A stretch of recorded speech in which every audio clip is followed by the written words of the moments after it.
Hey guys, അപ്പോൾ ഇത് day 9 of 30 days challenge ആണ്.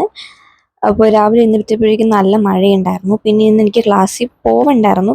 ലീവൊന്നും ലൈക്ക് അവധിയൊന്നും ആയിരുന്നില്ല. ബസ്സിൻ്റെ സ്ട്രൈക്കൊക്കെ ആയിരുന്നു. അപ്പോൾ ഞാൻ വിചാരിച്ചു സ്കൂളിൽ പോകേണ്ടത്. എൻ്റെ ഫ്രണ്ട്സ് മിക്കവരും പോയിട്ടുണ്ടായിരുന്നില്ല ഇന്ന് ക്ലാസ്സിൽ. ആകെ കുറച്ച് പേരെ പോയിട്ടുണ്ടായിരുന്നുള്ളൂ. ഞാൻ വിചാരിച്ചു എന്തായാലും ലീവ് എടുത്താലേ കുറച്ചെങ്കിലും ഇരുന്ന് പഠിക്കണമല്ലോ. അപ്പോൾ സ്റ്റാറ്റിസ്റ്റിക്സ് എടുത്ത് വെച്ചിട്ട് പഠിക്കാമെന്ന് വിചാരിച്ചിട്ടുണ്ടായിരുന്നു. പിന്നെ എൻ്റെ അടുത്ത വീഡിയോയിൽ ഞാൻ യൂസ് ചെയ്യുന്ന റെഫറൻസ് ബുക്കും കാര്യങ്ങളും ഒക്കെ നിങ്ങൾക്ക് കാണിച്ചു തരാം. എനിക്കൊരു കമൻറ്റ് വന്നിട്ടുണ്ടായിരുന്നു ഉപയോഗിക്കുന്ന ബുക്ക് ചെയ്താന്നൊക്കെ. അപ്പോൾ ഇതെല്ലാം അതൊക്കെ അടുത്ത വീഡിയോയിൽ ഞാൻ ഡീറ്റെയിൽ ആയിട്ട് എക്സ്പ്ലെയിൻ ചെയ്ത് തരാം. അപ്പോൾ സ്റ്റാറ്റിസ്റ്റിക്സും ഇതിൽ ഫസ്റ്റ് ചാപ്റ്റർ ഞാൻ നോട്ട് ഉണ്ടാക്കിയിട്ടുണ്ടായിരുന്നു. ഞാൻ ഒന്ന് പഠിക്കാനുണ്ടായിരുന്നു, അത് പ്രോപ്പറായിട്ടൊന്ന് റിവൈസ് ചെയ്യായിരുന്നു. റിവൈസ് ചെയ്തിട്ടില്ല, അപ്പോൾ റിവൈസ് ചെയ്യാൻ വേണ്ടിയിട്ട് എടുത്തിട്ടുണ്ടായിരുന്നു. അതൊന്ന് റിവൈസ് ചെയ്തതിന് ശേഷം കുറച്ചേ ഉണ്ടായിരുന്നുള്ളൂ. റിവൈസ് ചെയ്തതിന് ശേഷം എനിക്ക് സെക്കൻഡ് ചാപ്റ്റർ സ്റ്റാർട്ട് ചെയ്യണമായിരുന്നു.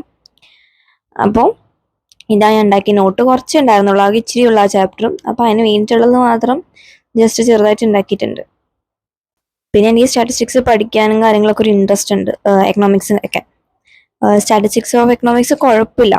ഇനി ഈ മൈക്രോ എക്കണോമിക്സ് തുടങ്ങുമ്പോഴാണ് ഞാൻ എന്താവും എന്നൊക്കെ അറിയില്ല. എനിക്ക് ഒരു ഐഡിയ ഇല്ല എനിക്ക് എന്തായിരിക്കും മൈക്രോ എക്കണോമിക്സിൽ പഠിക്കാനുള്ളതെന്നൊക്കെ. ഇത് സ്റ്റാറ്റിസ്റ്റിക്സ് ഓക്കെ, കുഴപ്പമില്ല. ആ രീതിയിൽ നമുക്ക് മനസ്സിലാവുന്നുണ്ട്. ഒന്ന് ശ്രദ്ധിക്കുകയാണെങ്കിൽ ഇത് പഠിച്ചു പോകാൻ പറ്റുന്നേ ഉള്ളൂ എന്നുള്ളൊരു ഇതുണ്ട്. അപ്പം മര്യാദക്കൊക്കെ ഇങ്ങോട്ട് പോകുന്നുണ്ട്. പിന്നെ ഇതൊക്കെയാണ് ഞാൻ യൂസ് ചെയ്യുന്ന കാര്യങ്ങൾ. ഹൈലൈറ്റേഴ്സ്, ബ്ലൂവും black pen, red pen, pencil, ഇതൊക്കെയാണ് ഞാൻ എടുത്തിട്ടുണ്ടായിരുന്നത്. ടെക്സ്റ്റ് ബുക്ക് മാർക്കിങ്ങിനൊക്കെ വേണ്ടിയിട്ടാണ് ഇത് യൂസ് ചെയ്യുന്നത്. പിന്നെ ഞാൻ എൻ്റെ കയ്യിലുള്ള നോട്ട് ഞാൻ ഇവിടെ വെച്ചിട്ടുണ്ട്. അതുപോലെ തന്നെ ആ ബുക്ക് നോക്കിയിട്ട് ഞാൻ വായിച്ച് പോവാണ്. വായിച്ച് അതൊന്ന് എനിക്ക് സ്വന്തമായിട്ട് എക്സ്പ്ലെയിൻ ചെയ്ത്, ഞാൻ സ്വന്തമായിട്ട് അങ്ങനെ എക്സ്പ്ലെയിൻ ചെയ്താലേ എനിക്ക് മര്യാദയ്ക്ക് തലയിൽ കയറുള്ളൂ. അപ്പോൾ ഞാൻ നോട്ട് ഉണ്ടാക്കുന്ന വേയും അങ്ങനെയാണ്. ഞാൻ ഫസ്റ്റ് ജസ്റ്റ് ഒന്ന് വായിച്ചു നോക്കും, എന്നിട്ട് അത് എനിക്ക് മനസ്സിലാവുന്ന രീതിയിൽ നോട്ടിലേക്ക് എഴുതും. അങ്ങനെ ഫുൾ നോട്ട് പ്രിപ്പയർ ചെയ്യും. എന്നിട്ട് ഞാൻ എന്തൊക്കെയാണോ ടെക്സ്റ്റിൽ മാർക്ക് ചെയ്തിട്ടുള്ളത് ഒന്നും കൂടെ ജസ്റ്റ് വായിച്ച് മനസ്സിലാക്കി വിടും. ഇങ്ങനെയാണ് ഞാൻ സാധാരണ നോട്ട് പ്രിപ്പയർ ഒക്കെ ചെയ്യാറ്. അപ്പോൾ ഏതായാലും അത്രയുള്ള എൻ്റെ ആ ഒരു കാര്യം. പിന്നെ ഇന്ന് എനിക്ക് ക്ലാസ് ഇല്ലാത്തതുകൊണ്ട് തന്നെ ഞാൻ എൻ്റെ ഫ്രണ്ട്സിൻ്റെ അടുത്തൊക്കെ ചോദിച്ചിട്ടുണ്ടായിരുന്നു, നിങ്ങൾ ആരെങ്കിലുമൊക്കെ പോകുന്നുണ്ടോ? ബസ്സിൻ്റെ സ്ട്രൈക്കൊക്കെ ആയിരുന്നല്ലോ. അപ്പോൾ മിക്കവരും പറഞ്ഞ് പോകുന്നില്ല, അങ്ങനെയൊക്കെയാണ് പറഞ്ഞിട്ടുണ്ടായിരുന്നത്. ആകെ 15 പേരെ ഞങ്ങൾ ക്ലാസ്സിൽ വന്നിട്ടുണ്ടായിരുന്നുള്ളൂ ആ ദിവസം. അപ്പോൾ ഒരു സമാധാനം, എനിക്ക് നോട്ട് അധികം ഉണ്ടാവില്ല എന്നൊക്കെ ഞാൻ വിചാരിച്ചത്. പക്ഷേ നോട്ട് ഉണ്ടായിരുന്നു എനിക്ക് അത്യാവശ്യം എഴുതാനൊക്കെ ആയിട്ട്. പിന്നെയാണ് ഞാൻ ക്ലാസ്സിൽ എൻ്റെ കൂട്ടുകാരി എനിക്ക് നോട്ടൊക്കെ സെൻഡ് ചെയ്തിട്ടുണ്ടായിരുന്നു. അവൾ മാത്രമേ പോയിട്ടുണ്ടായിരുന്നുള്ളൂ. അപ്പോൾ അവൾ എനിക്ക് നോട്ടൊക്കെ സെൻഡ് ചെയ്ത് തന്നിട്ടുണ്ടായിരുന്നു. പിന്നെ അതെനിക്ക് എഴുതാൻ മടി ആയതുകൊണ്ട് തന്നെ അത്ര എഴുതിയിട്ടുണ്ടായിരുന്നില്ല. പിന്നെ ഇന്നത്തെ ദിവസം സ്കൂളിൽ പോയിട്ടുണ്ടായിരുന്നു. ഇന്ന് ആകെ 3 പേരാണ് ക്ലാസ് വന്നിട്ടുള്ളത്. 2 ദിവസം സ്ട്രൈക്ക് ആയിരുന്നല്ലോ, ബസ് സ്ട്രൈക്ക് ആയതുകൊണ്ട് തന്നെ ആരും വന്നിട്ടുണ്ടായിരുന്നില്ല. ഇന്ന് ഞാൻ വെറുതെ ഒരു ആവശ്യമായിട്ട് പോയി. ഇന്നലെ പോയിരുന്നെങ്കിലും വലിയ കുഴപ്പമുണ്ടായില്ല. പക്ഷെ ഇന്ന് ഞാൻ വെറുതെ പോയി. ഇന്ന് ആകെ 3 പേരെ ഉണ്ടായിരുന്നുള്ളൂ ക്ലാസ്സിൽ. ഞാൻ, എൻ്റെ ഫ്രണ്ട്, പിന്നെ വേറൊരു പെൺകുട്ടിയും കൂടെ. ഞങ്ങൾ 3 ഗേൾസ് മാത്രം. 11th തന്നെ ഞങ്ങൾ 3 പേര് മാത്രമേ ഉണ്ടായിരുന്നുള്ളൂ. അത്രയും ആൾക്കാർ കുറവായിരുന്നു. ഞങ്ങൾ ടീച്ചേഴ്സൊക്കെ ചോദിക്കുന്നുണ്ടായിരുന്നു, എന്തിനാ ഇങ്ങോട്ട് വന്നേ, ലൈക്ക് സ്കൂളിൽ എന്തിനാ വന്നേ, ലീവ് എടുത്തുവിടായിരുന്നോ, ഒരാവശ്യമില്ലാണ്ടല്ലേ വന്നേന്ന രീതിയിൽ പറഞ്ഞിട്ടുണ്ടായിരുന്നു. പിന്നെ ഞങ്ങളുടെ സ്കൂളിൽ ബുക്ക് ഫെയർ നടക്കാൻ പോവാണ്. നാളെയും മറ്റന്നാളും വൈകിട്ടായിരിക്കും നടക്കാൻ പോകുന്നത്. 10th-നും പിന്നെ 10th and 11th ആണെന്ന് തോന്നുന്നു. 10th 11th ആണ് ബുക്ക് ഫെയർ നടക്കാൻ പോകുന്നത്. ഫസ്റ്റ് പറഞ്ഞിട്ടുള്ളത് 9th and 10th എന്നായിരുന്നു. പക്ഷേ 9th-ന് മറ്റേ സ്ട്രൈക്കൊക്കെ കാരണം അവർ ലേറ്റ് ആയിട്ടാണ് വന്നിട്ടുണ്ടായിരുന്നത്. അപ്പോൾ ലാസ്റ്റ് പീരീഡ് അവരിന്ന് സെറ്റ് ചെയ്യുന്നുണ്ടായിരുന്നു. അപ്പോൾ ഞങ്ങൾ പോയി ചോദിച്ചു, നമുക്ക് കയറി എടുക്കാൻ പറ്റുമോ ഇല്ലയോ എന്നൊക്കെ. അപ്പോൾ അവർ പറഞ്ഞു പറ്റത്തില്ല. അപ്പോൾ ഇനി ലാസ്റ്റ് ലൈക്ക് 10th തീയതിയും 11th തീയതിയും നമ്മൾ പോയി എടുക്കാമെന്ന് വിചാരിച്ചു. അങ്ങനെ അവരതൊക്കെ സെറ്റ് ചെയ്തിട്ടൊക്കെ പോയിട്ടുണ്ടായിരുന്നു. പിന്നെ ഈ ഒരു ചാപ്റ്റർ ഞാൻ അങ്ങോട്ട് കംപ്ലീറ്റ് ചെയ്തിട്ടുണ്ടായിരുന്നു. ഈ ചാപ്റ്റർ കുറച്ചല്ലേ ഉള്ളൂ, പെട്ടെന്ന് തന്നെ നമുക്ക് തീർക്കാൻ പറ്റുന്നതാണ്. ഈ ചാപ്റ്റർ റിവൈസ് ഒക്കെ ചെയ്ത് അങ്ങനെ ആ ഒരു ചാപ്റ്റർ കംപ്ലീറ്റ്ലി കഴിഞ്ഞു. നമുക്കിനി സെക്കൻഡ് ചാപ്റ്ററിലേക്ക് കിടക്കാം. സെക്കൻഡ് ചാപ്റ്റർ ചെറുതാണ്. തേർഡ് ചാപ്റ്റർ ആണ് കുറച്ച് വലുതായിട്ടുള്ളത്. ഞാൻ തേർഡ് ചാപ്റ്റർ നോക്കി, അത്യാവശ്യം നല്ല ലെങ്തി ആയിട്ടുള്ള ചാപ്റ്റർ ആണ്. അതിനകത്ത് MCQs എല്ലാം തന്നിട്ടുണ്ട്. അപ്പോൾ അത്യാവശ്യം ലെങ്തിയാണ്. ഞാൻ ക്വസ്റ്റ്യൻസ് ഒക്കെ പിന്നെ എക്സാമിന് തലേന്ന് ക്വസ്റ്റ്യൻസ് ഒക്കെ നോക്കാം. ആ ഒരു ടൈമിൽ നമുക്ക് നോക്കാം. ആദ്യമേ ചാപ്റ്റേഴ്സ് ഒക്കെ കംപ്ലീറ്റ് ചെയ്ത് പോകാമെന്നാണ് ഞാൻ വിചാരിച്ചത്.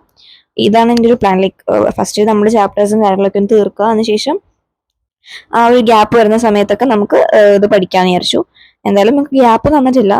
ഫസ്റ്റ് ഗ്യാപ്പ് ഇല്ലാണ്ടാണ് എക്സാം എല്ലാം പോകുന്നത്. ആകെ IP-ക്ക് മാത്രം ഗ്യാപ്പ്, അത് സൺഡേ ആയത് കാരണം അങ്ങനെ ഒരു ഗ്യാപ്പ് വരുന്നുണ്ട്. ബാക്കി ഒന്നിനും ഗ്യാപ്പും കാര്യങ്ങളൊന്നും ഇല്ല.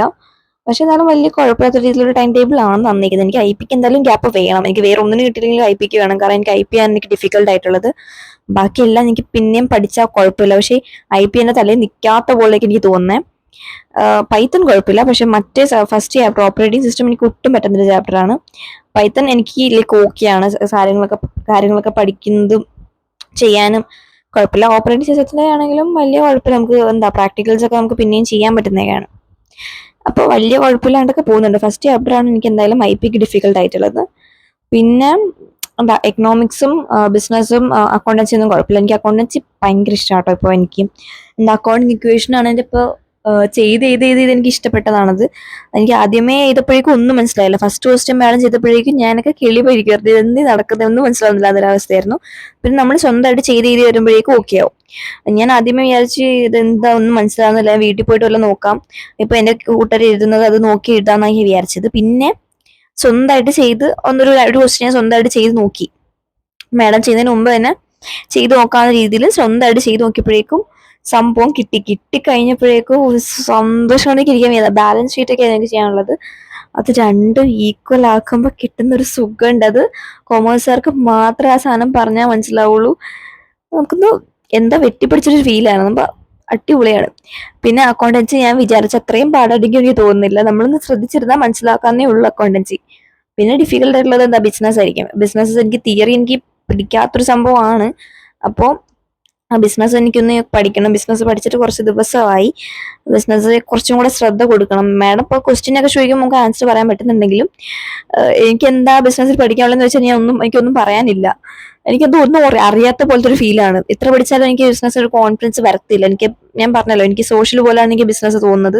എത്ര പഠിച്ചാലും ഒരു കോൺഫിഡൻസ് വരാത്തൊരു സബ്ജക്റ്റ് ആയിട്ടാണ് എനിക്ക് ഫീൽ ചെയ്യുന്നത്. എനിക്ക് ഇതുവരെ ഈ സോഷ്യലിൽ എക്സാമുകളൊന്നും എനിക്ക് നല്ല കോൺഫിഡൻസ് അവിടെ ഒരു എക്സാം പോലും ഞാൻ എഴുതാൻ പോയിട്ടില്ല. ഇവൻ ബോർഡ് എക്സാം പോലും ഞാൻ പേടിച്ച് വരച്ചൊക്കെയാണ് പോയിട്ടുണ്ടായിരുന്നത്. എനിക്ക് 2 മണിക്കൂർ 1 മണിക്കൂർ സ്ലീപ്പ് എന്നെങ്ങാണ്ട് ഉണ്ടായിരുന്നുള്ള ആ ഒരു എക്സാമിന്റെ തലേന്ന്. അത്രത്തോളം പേടിച്ചിട്ടാണ് ആ എക്സാം എഴുതാൻ പോയത്. പക്ഷെ എനിക്ക് കുഴപ്പമില്ലാത്ത മാർക്ക് ഉണ്ടായിരുന്നു. അത് എങ്ങനെ എനിക്കത് കിട്ടിയെന്ന് പോലും എനിക്ക് പറയാൻ പാടില്ല. അപ്പൊ എന്തായാലും ഇവിടെ എന്തായാലും എക്കണോമിക്സ് പഠിച്ചുകൊണ്ടിരുന്നത്. എക്കണോമിക്സിൽ നമുക്ക് തിയറി മാത്രമല്ല, നമുക്ക് വേറെ വരയ്ക്കാനും കാര്യങ്ങളൊക്കെ ഉള്ളതുകൊണ്ട് എക്കണോമിക്സ് അങ്ങനെ പോകും. ഇത് ഇപ്പൊ ഫസ്റ്റ് 3 ചാപ്റ്റേഴ്സ്, ഒരു 4-5 ആണെന്ന് തോന്നുന്നു. ഒരു 5 ചാപ്റ്റർ വരെങ്ങാണ്ട് ഫുള്ള് തിയറീസ് കാര്യങ്ങളൊക്കെയാണ്. തിയറി ആണെങ്കിലും വലിയ കുഴപ്പമില്ലാത്ത തിയറീസ് ഒക്കെയാണ്. അപ്പൊ നമുക്ക് പഠിച്ച് പോവാന്നേ ഉള്ളൂ.